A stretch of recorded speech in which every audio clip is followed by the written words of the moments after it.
અમદાવાદમાં એનએસયુઆઈના કાર્યકરોએ ઉગ્ર વિરોધ પ્રદર્શન કર્યું। ગુજરાત યુનિવર્સિટી નજીક એનએસયુઆઈના કાર્યકરોએ વિરોધ નોંધાવ્યો। યુએસથી હથકડીમાં લવાયેલા ભારતીયોને લઈને એનએસયુઆઈ હવે રસ્તા ઉપર ઉતરી છે। સાંકેતિક હથકડી પહેરીને એનએસયુઆઈના કાર્યકરોએ સૂત્રોચ્ચાર કર્યા। એનએસયુઆઈના કેટલાક કાર્યકરોની પોલીસે અટકાયત પણ કરી। મહત્વનું છે કે અમેરિકાથી રિપોર્ટ કરાયેલા જે ભારતીયો છે તેમને હથકડી પહેરાવીને પરત મોકલવામાં આવે છે। તેમની સાથે જે દુર્વ્યવહાર થઈ રહ્યો છે તેને લઈને સતત કોંગ્રેસ વિરોધ નોંધાવી રહી છે અને હવે એનએસયુઆઈ પણ મેદાનમાં આવી છે। એનએસયુઆઈના કાર્યકરોએ રસ્તા પર વિરોધ નોંધાવ્યો। સાંકેતિક હથકડી પહેરીને હાથમાં સૂત્રો લખીને વિરોધ નોંધાવી રહ્યા છે એનએસયુઆઈના કાર્યકરો। આપને જણાવી દઈએ કે વિધાનસભા સત્રની શરૂઆત વખતે પણ કોંગ્રેસના ભારતીય નાગરિકો સાથે ડોનાલ્ડ ટ્રમ્પ દ્વારા અમાનવીય જે કૃત્ય કરવામાં આવ્યું તેને લઈને એનએસયુઆઈ દ્વારા વિરોધ પ્રદર્શન કરવામાં આવ્યું અને સૌ જે છે એનએસયુઆઈ કાર્યકર્તાઓ આપણી સાથે છે, વાત કરીશું।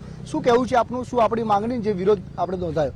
આજનો વિરોધ એ જ છે કે જે અમેરિકાના રાષ્ટ્રપતિ માટે ભારત દેશમાં પ્રચાર કરવામાં આવ્યો, જે અમેરિકાના રાષ્ટ્રપતિ માટે નબકી બાદ ટ્રમ્પ સરકાર જેવા નરેન્દ્ર મોદી સાથે રહીને નારા આપવામાં આવેલા, આ જ યુવાનોને ટ્રમ્પ સરકાર આવવાની સાથે જ એ યુવાનોને હથકડી પગ બાંધીને અને ટોર્ચર કરીને અહીંયા જે ભારતમાં લાવવામાં આવ્યા, એ એક નિંદનીય ઘટના કહી શકાય કે વિદ્યાર્થીઓ પર જે અત્યાચાર કર્યો। કોઈ પણ દેશની પોલિસીમાં જ્યારે બીજા દેશમાં જાય તો તેને તેના કાનૂન લાગુ પડતા નથી, ત્યારે ભારતમાં જ્યારે લાવવામાં આવ્યા ત્યારે ભારતમાં પણ તેઓને હથકડી લઈને લાવવામાં આવ્યા। આ એક ઘટના છે, તેને વખોડી નાખવા જેવી ઘટના છે કે વિદ્યાર્થીઓ જોડે અત્યાચાર કરવો, ડિપોર્ટ કરવો એ તેની પ્રશાસનની પદ્ધતિ છે, પણ એ વિદ્યાર્થીઓ જોડે અત્યાચાર કરવો એ ગુનો કરવામાં આવે છે અને આવા ગુનાહિત વ્યક્તિઓનો આપણે પ્રચાર પણ કર્યો છે। તો ભારત સરકારે અને ભાજપ સરકારે વિચારવું જોઈએ કે આ રીતે યુવાનો જોડે જો આ રીતે અત્યારે હજુ સરકાર આવવાની સાથે જ આવું થઈ રહ્યું છે તો આવનારા સમયમાં વિદ્યાર્થીઓ અને ત્યાં જે રહેતા ભારતીયો ઉપર શું જુલમ થશે। તો અમારી સ્પષ્ટ એ જ માંગ છે કે વિદ્યાર્થીઓ જોડે જે અત્યાચાર છે એ હવે પછી ના કરવામાં આવે અને ભારતે તેની પોલિસી સુધારવામાં આવે અને અમેરિકાના સંબંધો વિશે ફરી વખત ચર્ચા કરવામાં આવે કે આપણે કેવા વ્યક્તિની સપોર્ટ કરી રહ્યા છીએ। આપની શું માંગણી છે?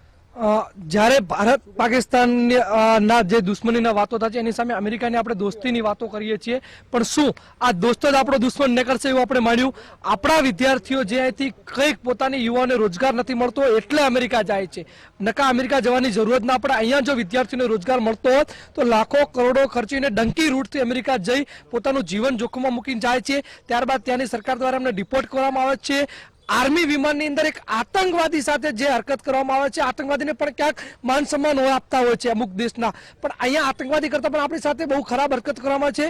વિશ્વગુરુ આપણા અમેરિકા જાય છે અને બીજા દિવસે 300 વિદ્યાર્થીઓનું વિમાન ભારત આવે છે, એમની સાથે પગમાં હાથમાં બેદકડીઓ હોય છે, એટલે આપણને શરમ આવે, આપણા દેશને શરમ આંખો નરમ થઈ જાય એવા દૃશ્યો છે।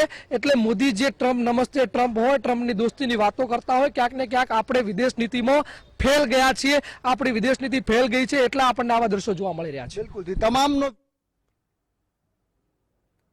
એટલે વિદેશ નીતિ પર સવાલ ઉઠાવી રહ્યા છે એનએસયુઆઈના કાર્યકરો। ડોનાલ્ડ ટ્રમ્પની સરકારે જ્યારે બી સત્તામાં આવી ત્યારે જે પ્રકારે ભારતીયો સાથેનું વર્તન કર્યું અને ગેરકાયદે વસતા ભારતીયોને ડિપોર્ટ કરવામાં આવ્યા છે, 300 કરતા વધુ ભારતીયો અત્યારે વતન પરત ફરી ચૂક્યા છે, પરંતુ તેમની સાથે જે વર્તન કરવામાં આવ્યું છે તેમને આતંકવાદીની જેમ ટ્રીટ કરવામાં આવ્યા છે। હથકડી પહેરાવીને આર્મી વિમાનમાં તેમને ભારત પરત મોકલવામાં આવ્યા છે। તેને જે રૂટ હતો એ રૂટ દરમિયાન તેમની સાથે જે વ્યવહાર થયો છે, તેમને વોશરૂમ બ્રેક પણ નહોતા આપતા અને એ તમામ જે વાતો સામે આવી હતી, આ તમામ વાતોની સામે કોંગ્રેસે વિરોધ નોંધાવ્યો। એનએસયુઆઈના કાર્યકરો પણ હવે રસ્તા ઉપર ઉતર્યા। ઉમેશભાઈ હોયા છે અને ડોનાલ્ડ ટ્રમ્પ અને